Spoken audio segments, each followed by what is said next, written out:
More, we're joined by TV host and pop culture expert Andrew Freund. Good to have you with us. So who do we think is going to be at the meeting today, and where do things stand now between the actors in the studios? Well, of course, the president of the Screen Actors Guild, Freund, will be there. The chief negotiator, Duncan Crabtree Ireland, will be there. And then we are expecting the top 4 media CEOs will be there.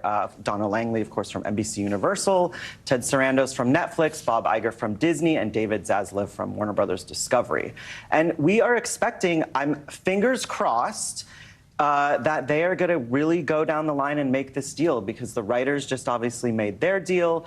And, you know, AI, everyone's talking about AI. That's, you know, one of the biggest sticking points is we need to have some kind of control over it. I mean, even can affect us. There could be AI newscasters, there could be AI actors. So they really want to, you know, basically get transparency on how the studios are going to control that. Right, absolutely. Which would be sort of interesting because it's so out of control in so many industries if this is one that really takes a first step. Walk us through the differences between the writer's strike that was just resolved and this one. And does the fact that the writer's strike was resolved kind of put pressure on this one to get on track? It definitely puts a lot of pressure, but one of the big things that I think people don't think about is the Writers Guild has 11,500 members. Okay. The Screen Actors Guild has 160,000.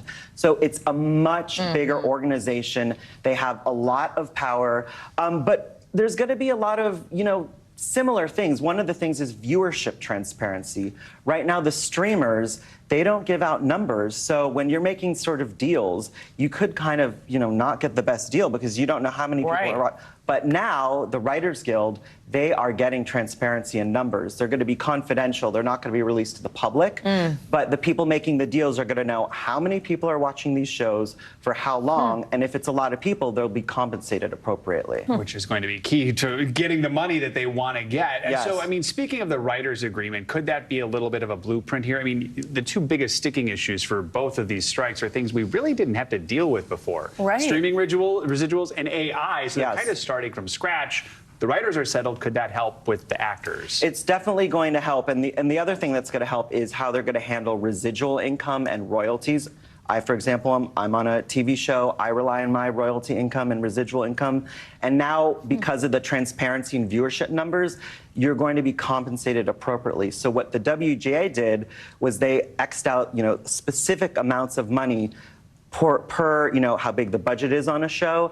Same thing is probably going to apply to the Screen Actors Guild as well. Lots of details to sort out. We'll see if they can, the fact that the big 4 are supposed to be in the room suggests. Yes, we need them in the room, and they want to get it done, and we want to get Hollywood back to work, and I want to be able to interview actors again. About things that aren't like, tell me more about your music career. Tell me about your book club. And don't mention that movie we're really Don't talk about the movie. Andrew Freund, thank you so much. Good to have you with us. Thank you. Good to see you.